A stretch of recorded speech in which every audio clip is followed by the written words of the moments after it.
en el lado positivo y vamos a intentar tomarle el pulso a los mercados con Julián Coca, responsable de renta variable en Amcor Investment Strategies. Julián, muy buenas. Hola, ¿qué tal? Muy buenas tardes. Julián, bueno, tenemos una semana cargada de referencias, sobre todo por el lado energético, pero además mañana el turno va a ser del Banco Central Europeo. Pero antes de preguntarte por todos estos frentes que tenemos abiertos, sí quería preguntarte cómo estás viendo, bueno, lo poquito que llevamos de mes de septiembre en las bolsas y sobre todo cómo estás viendo en las últimas sesiones el comportamiento de Wall Street, que hoy por el momento parece que se mantiene en el lado de las ganancias en estos primeros compases. Podríamos decir que el inicio de curso pues está siendo un poco movido. Tenemos muchos frentes abiertos y lo refleja la volatilidad que estamos teniendo estos días. Eh, por un lado, los datos que están saliendo a nivel macroeconómico pues son buenos e indican que, por ejemplo, la economía americana pues está aguantando bien esta subida de tipos, que el crecimiento sigue estando ahí. Por ejemplo, también en Europa hemos conocido hoy pues ese dato de PIB que bueno, pues, sorprende al alza y que demuestra que la economía europea, al menos en la primera parte del año, pues ha crecido incluso más que otras zonas geográficas y que, bueno, pues eso unido a los datos de inflación que hemos conocido en el mes de agosto, dejan ese inicio de septiembre con muchas dudas. ¿Cuánto van a tener que subir los bancos centrales? Como bien decíais, el BCE habla mañana, qué es lo que va a hacer la Fed. Y los datos, como digo, pues que van saliendo hasta ahora indican pues que la economía, al menos la americana, tiene capacidad para aguantar más subidas de tipos y vamos a ir viendo qué sucede con la inflación en los próximos meses, a ver si de verdad hemos visto ese pico de inflación en Estados Unidos. El dato se conoce, quiero recordar, que es la próxima semana de IPC. Mientras tanto, pues el mercado va a moverse según salgan los datos macro. Si salen muy buenos, pues quizás lo que vimos un poco en el día de ayer con el dato de ISM, pues te refleja que la curva americana va a subir, los tipos se han ido a máximos otra vez y la bolsa te cae. Luego tenemos esa volatilidad intradía, luego recupera con fuerza y terminó en terreno negativo. Pero desde luego es eso, que todavía tenemos ese miedo a una recesión por los tipos o por la subida de tipos que vayan haciendo los bancos centrales. Bueno, ya Julián, hablando de alguna compañía en concreto, te quería preguntar por Apple, porque a partir de las 7 de la tarde tenemos esa keynote donde vamos a conocer pues cuáles son los nuevos productos que va a lanzar la compañía y, entre otras cosas, vamos a estar muy pendientes de los precios que pone. También hemos estado mirando los datos de los últimos 10 años, cada vez que Apple ha celebrado este evento, y lo cierto es que en el 70% de las ocasiones Apple ha acabado cayendo en ese día, en el día de la presentación de esa keynote, después de que se celebrara. No sé qué se espera también para el día de hoy respecto a Apple. Podríamos decir que lo lógico sería que la tónica de los últimos años fuera igual. Se van filtrando datos, se van filtrando información, modelos, qué es lo que va a tener el sistema operativo, qué es lo que va a tener este móvil. Como bien decís, quizás lo único que realmente no se sabe es el precio, ¿no? Pero sí que es esperar que el precio sea algo más alto de lo que hemos tenido en otras ocasiones, porque bueno, los costes están subiendo, pero también es cierto que la política de Apple normalmente suele ser la de tener el mismo precio en todas las zonas o por productos muy similares, así que tampoco creemos que tengamos grandes subidas, pero es difícil. Ahora mismo la situación es, en términos de valoración de una compañía que sigue creciendo, que es líder en el segmento de lujo en la parte de móviles. Y bueno, pues lo único que nos queda es saber si la demanda va a seguir estando ahí. Como parece ser que es así, bueno, pues a los niveles actuales de $155, pues puedes pensar en que tienes margen suficiente como para tenerla en cartera. Eso sí, como digo, siempre y cuando creas que la demanda va a seguir estando ahí o si tienes otras alternativas mejores para tener en cartera.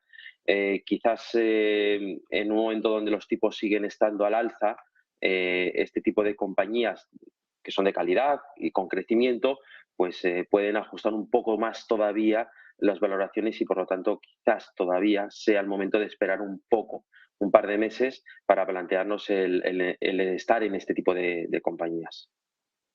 Julián, una empresa a la que también miramos, sobre todo porque nos ha sorprendido el planteamiento que está poniendo sobre la mesa es Google. Sundar Pichai insiste en que hay que hacer que la empresa sea productiva en un momento en el que vemos esa desaceleración en el gasto publicitario. No está contento con el devenir en este sentido de Google en concreto, pero bueno, de la matriz de Alphabet en general, e insinúa posibles despidos. ¿Qué podría conllevar que una gigante como es Google tome esta medida y, sobre todo, hasta qué punto puede sentar también un precedente para que otras grandes gigantes decidan tomar medidas similares? Yo creo que aquí lo importante es reseñar que eh, los grandes anuncios que estamos teniendo de recorte de personal es precisamente en sectores del denominado growth o bueno, tecnología puntera, que han crecido mucho en estos últimos años, en parte también por el COVID. La pandemia pues ha supuesto que muchas de estas compañías, no quizás el caso de Google, ¿de acuerdo? Pero sí que ha habido otras compañías que han visto adelantados sus planes de negocio prácticamente de los próximos 7, 8 años, lo han tenido en 2 años. Y claro, eso han tenido que acelerar mucho también las contrataciones. De repente llegas en el momento de la apertura económica, donde todos volvemos a ser libres, donde todos nos podemos volver a mover y queremos demandar más servicios fuera de casa, y eso te frena. Y tú ya tus planes ya los has hecho y llega ese momento donde dices, bueno, ¿y ahora qué? Pues me toca defender lo que he conseguido hasta ahora. Eso sí, no puedo mantener los márgenes con el número de personas que tengo contratadas ahora mismo y tengo que defender los márgenes en un entorno donde los costes te están subiendo. Y eso es lo que estamos viendo. Aquí eso es quizás lo más importante a nivel general. No es tanto que Google anuncie que va a despedir a gente o que Facebook también lo diga o que venga otra compañía de otro sector y también lo diga. No, aquí lo importante es saber que la gran mayoría de empresas que están anunciando despidos, que tampoco son grandes despidos, son reducciones de plantilla, son aquellas que han visto muy adelantado su negocio o sus planes de negocio en estos últimos 2, 3 años. Dicho esto, el que Google busque mejorar o mantener esos márgenes, bueno, pues esto es lo de siempre, ¿no? A nivel humano podemos pensar que es una pena que gente se vaya al paro. A nivel inversor, pues como accionistas de Alphabet, pues diremos, está bien que la compañía busque mantener los márgenes. Respecto a lo primero, bueno, pues en un entorno donde la economía americana está tan fuerte, viendo los datos de empleo que están tan ajustados, gracias a Dios esas personas probablemente encuentren empleo prácticamente cuando estén saliendo por la puerta de Alphabet. Y en cuanto al negocio, bueno, pues el negocio de Alphabet sigue siendo muy bueno, la evolución es a nivel compañía, a nivel grupo es muy buena y es cierto que la parte de anuncios o de publicidad digital se está viendo algo más castigada. Se está viendo más castigada sobre todo por las acciones que ha llevado compañías como Apple para restringir o para darnos la opción a los usuarios de mejorar nuestra privacidad y eso lo están viendo compañías como Google, como Facebook, como Snapchat, que están viendo caer sus ingresos precisamente porque los usuarios de Apple están diciendo que no queremos ser rastreados en el uso de nuestras aplicaciones.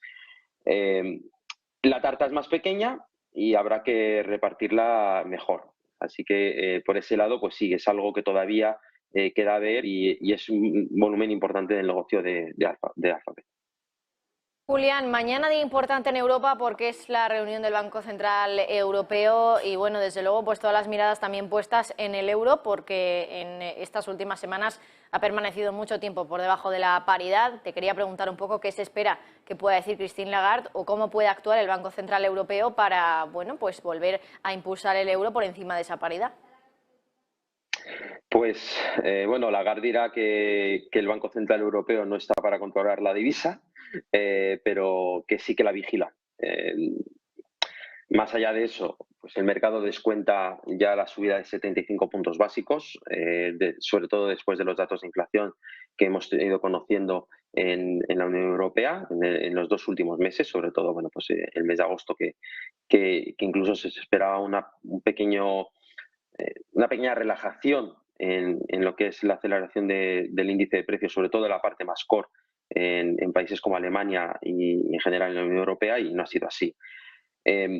Dicho esto, como tenemos el corte de gas por parte de Putin, pues ahora las espadas dentro del BCE vuelven a estar quizás en alto, y podríamos decir que va a haber una pelea grande para ver si son 50 o 75 puntos básicos. Antes de lo de Putin probablemente estuviésemos todos de acuerdo en que eran 75, porque de hecho es lo que te dicta los datos de inflación, pero después de lo de Putin a lo mejor quieren ser un poco menos hawkish en sus actuaciones. Pero si esto fuera así, si dijeran que son 50 puntos básicos, lo más probable es que dijeran también que en las próximas reuniones van a ser sí o sí 50 puntos básicos para quizás alcanzar a finales de año niveles de depósito del 1,5, con el objetivo de que la inflación, o mejor dicho, las expectativas de inflación no se desanclen, que ahora mismo están no desancladas, pero sí que, a diferencia de lo que ha ocurrido en Estados Unidos hace 4 meses, donde están bastante ancladas, aquí empiezan a estar un poco alejadas de ese objetivo. No tanto, por ejemplo, como en Reino Unido, donde sí que están bastante más desancladas. Julián, siguiendo precisamente con la tónica del Banco Central Europeo, más allá de lo que pueda aventurar, más allá de la decisión de tipos que tome mañana, 50, 75 puntos básicos, sí que quería preguntarte hasta qué punto mañana Lagarde podría confirmar el temor a una recesión en Europa y cuáles consideras que son las principales claves o respuestas que debería proporcionar la presidenta del Banco Central Europeo en el momento en el que nos encontramos en estos momentos. Difícil decirlo porque el BCE siempre es muy cauto y probablemente Lagarde diga que los riesgos de crecimiento son a la baja, y que hay que vigilarlos. De hecho, hemos tenido algún comentario de algún miembro del BCE antes de la reunión donde decían que si veíamos una recesión en Europa, los caminos a seguir serían distintos a los que estamos teniendo ahora. Es decir, la subida de tipos sería más lenta o incluso habría que pararlos en algún momento, más pronto que tarde. El escenario central en principio no es ese. Como decía antes, Europa ha crecido en la primera parte del año en más de lo que se esperaba. Mirando ahora en lo que nos resta de año y con los datos que hemos conocido hasta el día de hoy, que ya es septiembre, pues todo parece indicar que en efecto el crecimiento pues va a ser algo más, quizás algo más bajo de lo que hemos visto en la primera parte del año, pero vamos a seguir creciendo. La duda es qué ocurre con el suministro de gas, sobre todo en Alemania, que es el país más afectado. El gobierno alemán ha hecho un stress test y visto en el peor de los peores escenarios, donde incluso tienes todavía un problema de sequía en Francia, que las centrales nucleares allí no van a poder seguir funcionando al ritmo que están ahora, que es un tercio de lo que está funcionando ya, pues con lo que tienen hoy acumulado, con las centrales nucleares que van a dejar en backup hasta el próximo año, pues no habría cortes de gas o si los hay serían muy pequeños. Pero como digo, esto es algo que hay que ir viéndolo día a día y eso es muy difícil que el BCE mañana dé por sentado que va a haber una recesión o no. Es un riesgo que es externo y que por lo tanto no puedes controlar, pero desde luego lo que vamos conociendo hasta ahora indica que la economía europea va a seguir creciendo. Menos, pero va a seguir creciendo y que hay países que no se van a ver tan afectados por el corte de gas por parte de Putin, como podemos ser nosotros o Francia. Si las centrales nucleares siguen paradas, pues sí que vas a tener que tirar o vas a tener que depender de otros países, pero ya lo están haciendo para importar gas, pero no estamos viendo cortes. Nos quedamos con ese análisis. Julián Coca, responsable de renta variable en Amcor Investment Strategies. Muchísimas gracias. Un placer, adiós, buenas tardes.